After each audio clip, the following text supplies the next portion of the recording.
Welcome. Hi. Oh, Char, you got a little something on your face there. Oh, this? These? What do you mean? I like that. I'm not good with eyeliner. That's all I have to say. You missed. Hey, everyone. Welcome to the MMAC Minute with Mallory and Char. Episode 4. Woo! Yay!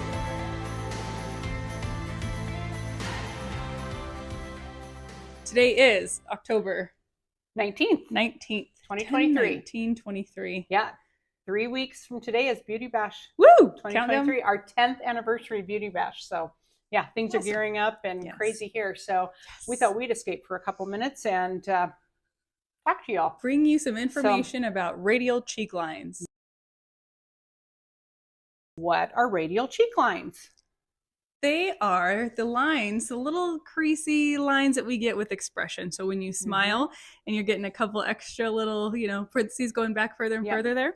So they're not nasolabial folds, and they're not the marionette lines or the oral commissures or the crow's feet radial or the lines that emanate from the squinching of that muscle that surrounds the eye. They're these little lines from expression, and they are mostly due to volume loss. So we need to talk about different ways that we can restore volume and restore the integrity of the skin. So if you guys remember one of our previous podcasts, we talked about biostimulators. So we're going to piggyback off of that a little bit. Still go back and watch that one if you haven't seen it yet. It's a lot of good information. Yeah, and I think that was our first one. Was it? I think so. Yeah, that started the ball rolling. That's right. Yeah. That's right. It's all a jumble in my head with all of the other things going on, but yes, that was a good one. So, piggybacking off of that, biostimulators are going to be a good way to fight those lines. Do a little bit of treatment, a little bit of prevention there with those things. So, a few of them are going to be Sculptra. Love Sculptra. You can inject Sculptra in different ways or in that area to really thicken up that skin, induce a bunch of collagen production, just keep that young, healthy, plump looking skin. Yeah, I had Sculptra do you think about a month ago, probably, I think. And about a month ago. Okay. I don't really have an addictive personality. I just don't. I didn't, but I think I could be the biggest side effect. Yeah. It's very natural. Addiction. You're not going to get over plump from it. It's your body going to work for you. Yes.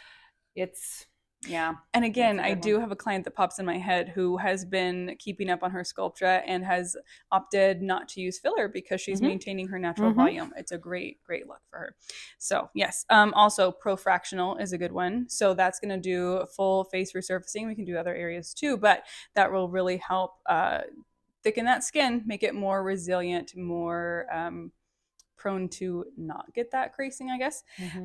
So ProFractional is the partially the non-ablative laser. Yeah. Yep. Thank you for that moral support. Yeah. You got it. Yeah. Go, keep going. Ding, ding, ding, ding.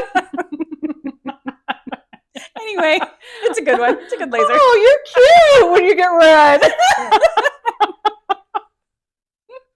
I know. Sometimes you're talking and you're like, is that right? I know this. Did I say it? I know. Did that come out of my mouth the same way that it is in my head? And it's something you talk about all the time. Yes. Wait a minute. But now that I'm on camera, did I say it totally wrong? Okay. You're correct. So easy for me to say as a person just listening. So no, you're good. ProFractional laser, collagen stimulating threads. Those are great for targeting that area. You can put threads in just kind of like a grid-like pattern and really support that tissue. And do you think you can put that one photo in? Yes. Yeah, I will do that. These threads that when you see this photo, she'll explain it when she puts it in. But no, go ahead because I'll just stick it up there. These little threads are smooth threads and they don't have any barbs or anything. So their purpose is just to be an irritant in the surface of the skin. But in order to get them in there, they have to be on a little cannula, just like a micro cannula.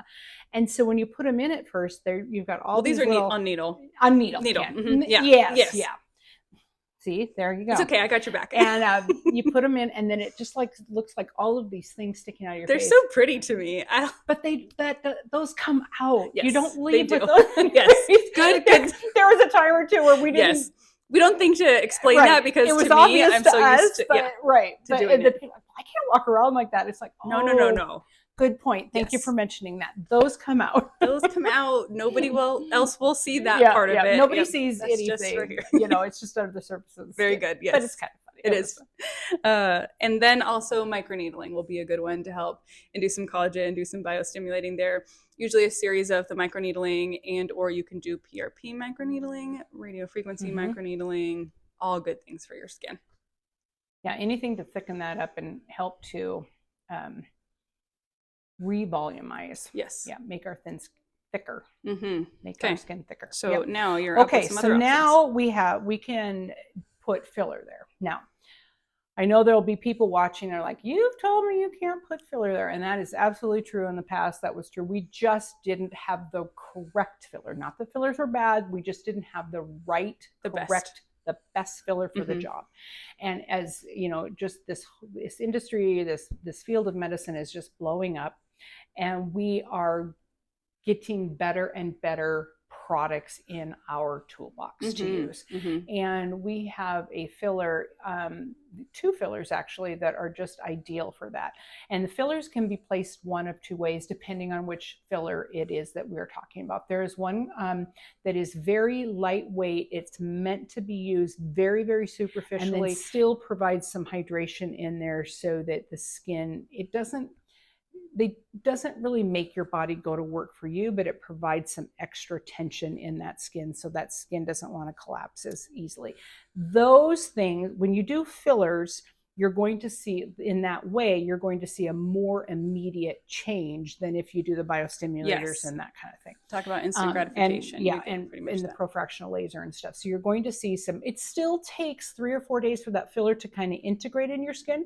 So when you feel it, you're going to feel lumps and bumps and kind of gritty things, you know, railroad tracks, but it doesn't stay that way. That filler incorporates and smooths out and incorporates into the skin. Yeah. And we have another filler. It's not really a filler, but it's from a filler company. Yeah. And it's a really watery kind of hyaluronic acid. Like a honey consistency. Yeah, yes. And your cheek becomes more hydrated. Yes. And we both had that done recently. We did a week ago tomorrow. Oh my gosh. Yeah. Yeah. Yeah, so it was, I mean, we didn't have any numbing. It was minimally uncomfortable. Somebody described it as an annoyance. Yes. You know, so the peak effect of that is usually 3 to 4 weeks. And then they say a 6-month duration, but really it's only because they stopped the study at 6 months. So it could be longer. There's no data after that. Right.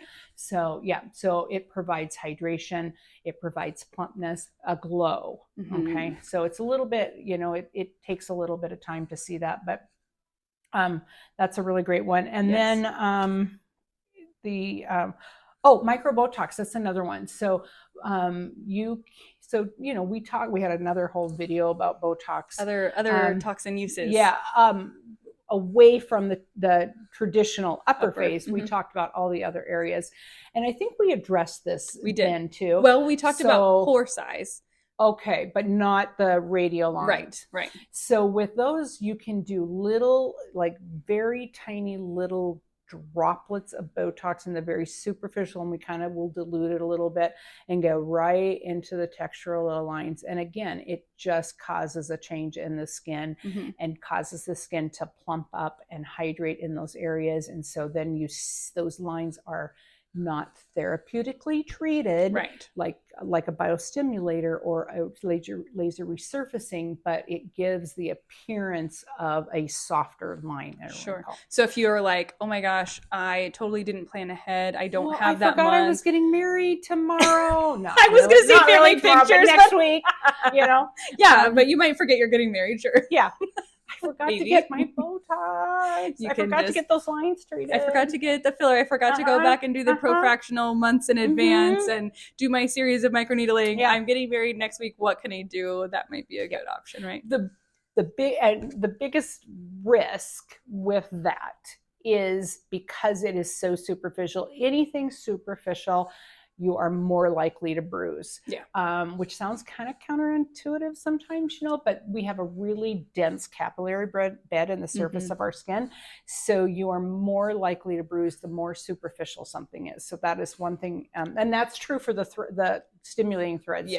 Yes. So you just have to keep that in mind. And pre-treat with arnica. Topically and orally. Yes. Yeah. Can't beat it. Skincare. Always skincare. Yeah. Skincare is preventative. Skincare is maintenance. Skincare is therapeutic. Yeah. All of that. Hydration. We live in the mountain desert. We are likely to be both oil deficient and water deficient. And so we need to put things into our skin that is absorbed readily and keeps our skin hydrated and plump. If only there was a way we could like replenish the lipids or something with the skincare. Teaser. More to come on that. Yes. Replenish the lipids. Oh, maybe we're onto something with that. Yeah, stay tuned. We'll let you know. Yeah. So what I like to tell people is if your skin is properly hydrated, even after you cleanse, your skin should never feel dry and like it's going to crack, like it's going to hurt if you move it. It should never feel that way. If you have the proper moisture and lipids into your skin, even after cleansing, you should not feel uncomfortable. Right. So yeah. Anyway. Yeah, very good. All right. Okay. This week's obsessions. Ready? Go ahead. You're gonna let me go first? Yeah. Because you're gonna. I have to think of something. I knew it, dude, putting me on the spot. I came in this morning and I said, Char, I'm so thinking about what my obsessions of the week are going to be. And then I'm like, oh yeah, what are we going to talk about on our podcast today? I know. Okay. So my obsession of the week, should I talk about the lipid replenisher or should we save it? Save it. We're going to save it. We'll talk about it later. Okay. All right. But that is one of them. Mine too. Yeah, right. So I would like to talk a little bit about the skin beef. So that's that. Oh yeah. So we were talking about. It's the one that goes in with the grid. And we had I it done. Drawn that on my other cheek. You could have had two good sides. I could have. Dang. Next time. Yeah. Maybe I'll just superimpose one on in the video. That would be funny. If I had that much skill, I could try it. Anyway, it was really cool. We just did our training. And so it's just really interesting how it's like, kind of a concept like a filler, but it's going to behave so differently and do different things. And it can go so superficially and really help with that. So I know it's not indicated for acne scars or anything like that, but I don't know. I feel like my skin is already kind of nice and plump, and we'll see how that goes over the next few weeks. Yeah. Why don't you do your professional one and then we'll both do our personal ones. So we have we will introduce you to our new esthetician coming up here. Yeah. Her name is Sammy, and she's going to be working with us. Right now, she's going to be working 3 part-time, 3 partial days a week, and her schedule is already filling up. It is. We were lucky enough to have Tina and then Camille both kind of set the stage. I know. But We'll miss them. Camille's off on maternity leave, and Tina moved to Nashville, so we had a spot to fill. And Sammy, I was going to say Sammy she moved, stepped right in. Yeah, I was going to say Tina moved to a better place, but that's not what I meant. She didn't Right. die. She went to Nashville. Okay. We miss her, but not that much. Okay. Rest in peace, Tina. You're dead to me, Tina. No, you're not. Well, there is that. Anyway, welcome, Sammy. We're glad to have you. I want to interview you on our podcast, so maybe she'll let us do that. Yeah, we already warned her she's coming. Good. Maybe we'll just do like I do with Joelle and not tell her. I'll just all of a sudden have a camera and like, hey, Joelle, tell us about this. Yeah, Joelle's a disaster. She does not like to be on camera. She does not like it. Anyway, okay, and then our personal ones. I'm just going to be that annoying lady and talk about my kids again. So I was showing Char some pictures from Wyatt's preschool. And he was telling me in the car that about I said, what have you been doing at school? And he said, and a hammer and gobbles and the tree. And I'm like, And he like wanted me to respond. He catches me and he says, "Mom, you're not saying anything." If I go, "Mm-hmm," he's like, "Mom, you're not saying anything." I'm like, I don't know what he said. I don't know what the appropriate response is. I don't know what you want me to say. Right. And I don't want to like make him feel uncomfortable about not saying that. Yeah. I can't say it. He said, I can't say it. I'm like, okay, can you describe it to me in another way? So it was really funny because I just kind of got myself off the hook. And then later I look at my emails and his teacher had sent like the newsletter. And there's this picture of him with a hammer and goggles. And they were like just hitting an old rotted log. And so that's what he was talking about was with his goggles. I'm thinking like, okay, we're heading into November. I'm thinking turkey. And what did they do? A gobble? You had gobbles on? Goggles. Gobble, gobble, gobble. Yeah, so. Oh, that's funny. That's mine. I took a really quick trip to Northern California last weekend. We left at 5:30 in the morning on Saturday and returned at 10 minutes after midnight Monday morning. So, but it was great. The weather was beautiful. It was great. It was just nice to get away. All the flights went off without a hitch. Nice. So yeah, it was just a nice little weekend. Good. So. Good. Yeah. All right. Well, oh, and you know what? I just have to say, I know we don't get to obsessions of the week, but I really am obsessed with fall, and I just really like that it's so beautiful. The leaves are changing colors, the air is crisp, and you don't know exactly what's in store. It's kind of a funny paradox that we've got this great weather and we can really enjoy it, but like winter's coming. Yeah. And I think in a way that kind of makes me enjoy this a little bit more. So anyway. So where you came from, what was fall like? Like you can wear a sweater in the morning, but you better be wearing like shorts and like a tank top underneath the sweater because you're going to have to peel that off because by noon you're going to be sweating to death. It is hot. Or it was just like raining.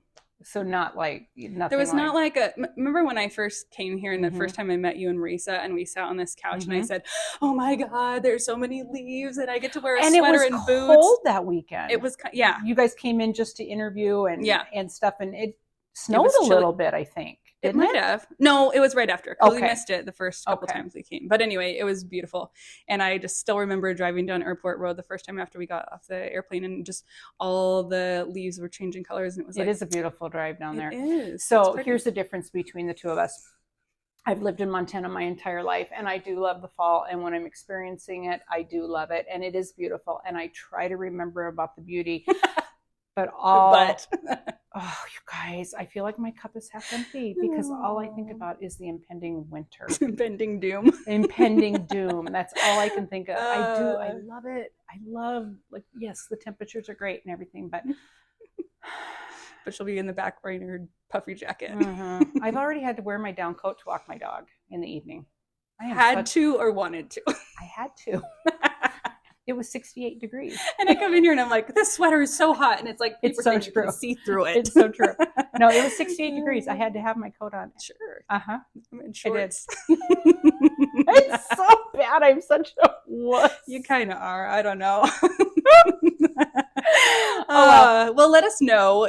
Comment below what your obsession is right now, what you love about fall, or whatever you want to talk about. We're here for you. And if you've made it this far, please remember to like our video, share it, please subscribe to the channel, and of course comment. Yeah. And we try to say that at the beginning, but we forgot. Maybe I'll add it in. So there you go. All right, everybody. Thanks for tuning in. Bye. Bye.